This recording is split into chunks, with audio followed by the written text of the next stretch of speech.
माशाल्लाह। नाजरीन, नमक हरामों को मारखोर ने ऐसी झाड़ पिला दी कि जिंदगी भर याद रखेंगे। रमजान के महीने का तकद्दुस पामाल करते हुए नमक हरामों ने पाकिस्तान पर हमले किए और कई एहलकारों को शहीद किया। पाकिस्तान ने खामोशी इख्तियार की क्योंकि मारखोर शोर में कभी भी वार नहीं करता, बल्कि वार करके पूरी दुनिया में शोर बर्पा कर देता है। पाकिस्तान पर जब अफगानिस्तान की तरफ से हमला हुआ तो पाकिस्तान ने जल्दबाजी की बजाय खामोशी और एहतियात से काम लिया।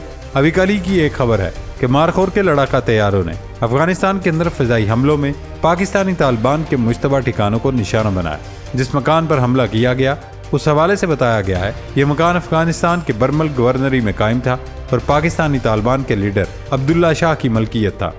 पिछली रात पाक फ़िज़ाइया ने सुबह खोस्त के सपैरा के इलाके में भी बमबारी की। ये भी मशरकी अफगानिस्तान का हिस्सा है, जो वो इलाके हैं जो पाकिस्तान की सरहद के नज़दीक हैं, और कई पाकिस्तानी कबाइल भी अफगानिस्तान के अंदर तक के इलाके में रिहाइश रखते हैं। इन फ़िज़ाई हमलों के दौरान खोस्त की एक तजारती मार्केट मुकम्मल तौर पर तबाह हो गई। अहम बात यह है कि ये पाक सरहद से मुत्तसिल इलाके हैं और पाकिस्तानी तालिबान यहाँ अपने अहल खाना के साथ रहते हैं। इन हमलों के बाद अफगान तालिबान के हुक्काम ने इस्लामाबाद को खबरदार किया है कि इसकी सरजमीन पर हमलों के बहुत बुरे नताइज निकल सकते हैं। दोस्तों, बयान में ज़बीहुल्लाह मुजाहिद ने मजीद कहा कि तकरीबन 3 बजे पाकिस्तानी तैयारों ने पाकिस्तान की सरहद के करीब सुबह खोस्त और पख्तिया में शहरियों के घरों पर बमबारी की। दोस्तों, अगस्त 2021 में काबुल पर तालिबान के कंट्रोल के बाद पाकिस्तान और अफगानिस्तान के दरमियान सरहद पर कशीदगी में इजाफा हुआ। पाकिस्तान का दावा है कि शिद्दत पसंद अफगानिस्तान से पाकिस्तान में हमले कर रहे हैं। पाकिस्तान की जानिब से ये फ़िज़ाई हमला ऐसे वक्त में हुआ जब 16 मार्च को शुमाली वज़ीरिस्तान में शिद्दत पसंदों के हमले और क्लियरेंस ऑपरेशन में 2 अफसरान समेत 7 फौजी शहीद हो गए थे। पाकिस्तान के सदर आसिफ अली जरदारी ने जवाबी कार्रवाई के अज़म का इजहार करते हुए कहा था, मुल्क में दहशतगर्द कार्रवाइयाँ करने वालों को मुंह तोड़ जवाब देंगे, दहशतगर्दों से जवानों के बहाए गए खून का खिराज लेंगे। जबकि पाकिस्तान की वज़ारत ख़ारजा ने कहा कि पीर सुबह पाकिस्तान ने खुफिया इत्तलात की बुनियाद पर अफगानिस्तान के अंदर सरहदी इलाकों में दहशतगर्दों के खिलाफ ऑपरेशन किया है। दफ्तर खारजा के तर्जुमान ने बताया कि अफगानिस्तान के अंदर सरहदी इलाकों में कार्रवाई का हदफ हाफिज गुल बहादुर ग्रुप से ताल्लुक़ रखने वाले दहशतगर्द थे। दहशतगर्द TTP के साथ मिलकर पाकिस्तान के अंदर मुतअद्दिद दहशतगर्द हमलों के ज़िम्मेदार थे। इनकी ताज़ा कार्रवाई 16 मार्च को मीर अली में हुई। सिक्योरिटी चेक पोस्ट पर हमले में 7 पाकिस्तानी फौजी शहीद हुए। नाजरीन, आपको बताते चलें, पाकिस्तान और अफगानिस्तान के दरमियान ताल्लुकात में कशीदगी का ये कोई पहला वाक़या नहीं। इससे कबल भी मुतअद्दिद मरतबा दोनों ममालिक की फ़ौजों में झड़पें होती रहीं, जिसमें अफ्रीकैन का जानी और माली नुकसान होता रहा।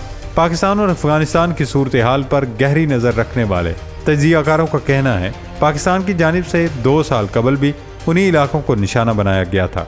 वो नहीं समझते कि पाकिस्तान और अफगानिस्तान के दरमियान कशीदगी मजीद बढ़ेगी, क्योंकि दोनों ममालिक की मुआशी सूरत हाल किसी भी जंग का बोझ बर्दाश्त नहीं कर सकते।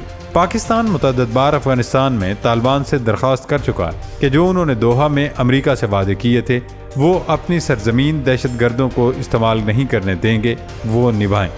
लेकिन अफगानिस्तान का कहना है कि वो कार्रवाई नहीं कर रहे और पाकिस्तान में दहशतगर्दी बढ़ रही है। ऐसे में पाकिस्तान की तरफ से सर्जिकल स्ट्राइक करना बहुत ज़रूरी थी।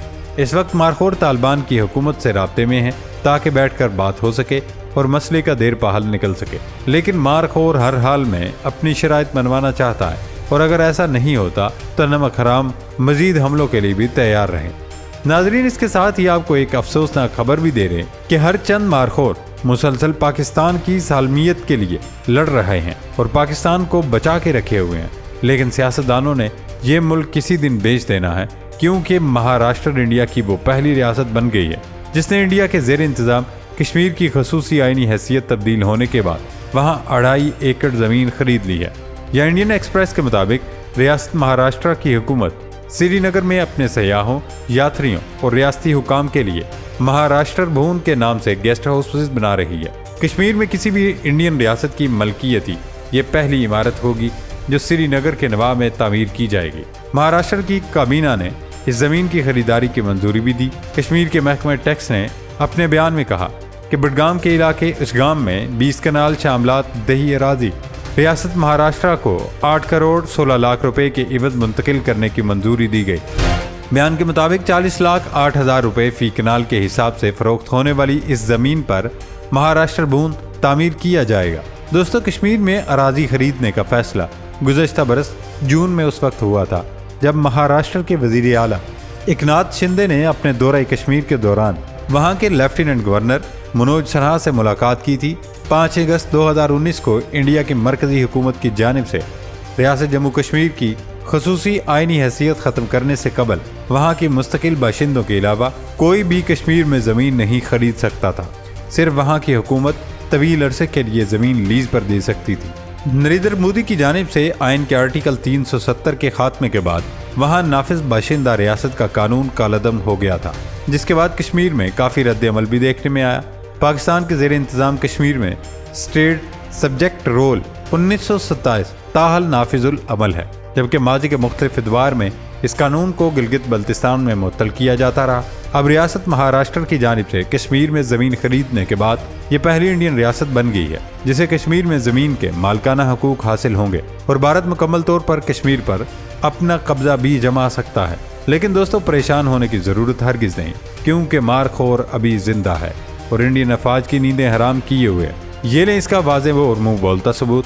بھارتی chief of defence staff general Anil Chauhan نے اعتراف کیا کہ معاشی مسائل کے باوجود پاکستانی فوج ہمارے لیے خطرہ بنی ہوئی ہے۔ پاکستان کے ازلی دشمن بھارت نے ہمیشہ بزدلانہ وار کرنے کی کوشش کی، مگر اسے منہ کی کھانی پڑی۔ پاکستان کی مسلح افواج کی پیشہ ورانہ کارکردگی سے ہمیشہ متاثر کن رہی ہے۔ بھارت کے chief of defence staff general Anil Chauhan نے اس بات کا برملا اعتراف کیا ہے کہ مارخور کی عسکری طور پر صلاحیتوں میں کوئی کمی نہیں آئی۔ بھارتی جنرل کی جانب سے پاکستان کی مسلح افواج کی تعریف کے پیچھے ایک تاریخ ہے، اور یہی تاریخ پاکستان کی مسلح افواج کو خطے میں منفرد بناتی ہے۔ فروری 2019 کو بھی بھارت کو آپریشن سوئفٹ ریٹارٹ میں ایسا جواب دیا گیا تھا، جس کے بعد دوبارہ اس کی جانب سے مہم کی ہمت نہیں کی گئی۔ بھارتی chief of defence staff Anil Chauhan کا یہ بھی کہنا ہے کہ ہمارے دونوں پڑوسی ہمارے خلاف ہیں، دونوں کی جانب سے دوستی کو ہمالیہ سے اونچا قرار دیا جاتا ہے اور دونوں جوہری ہتھیاروں سے لیس ہیں۔ جنرل انیل چوہان نے اعتراف کیا ہے کہ ہمیں نئے ہتھیاروں کے نظام، ٹیکنالوجی اور جنگ کے لیے اپنی حکمت عملی کو بدلنے کی ضرورت ہے۔ دوستو، مسلح افواج کے اعلیٰ جنرل کے یہ ریمارکس ہندوستانی فوج کی جانب سے بین الاقوامی سرحد کے قریب پوکھران میں میگا مشق بھارت شکتی کے انعقاد کے چند دن بعد سامنے آئے ہیں۔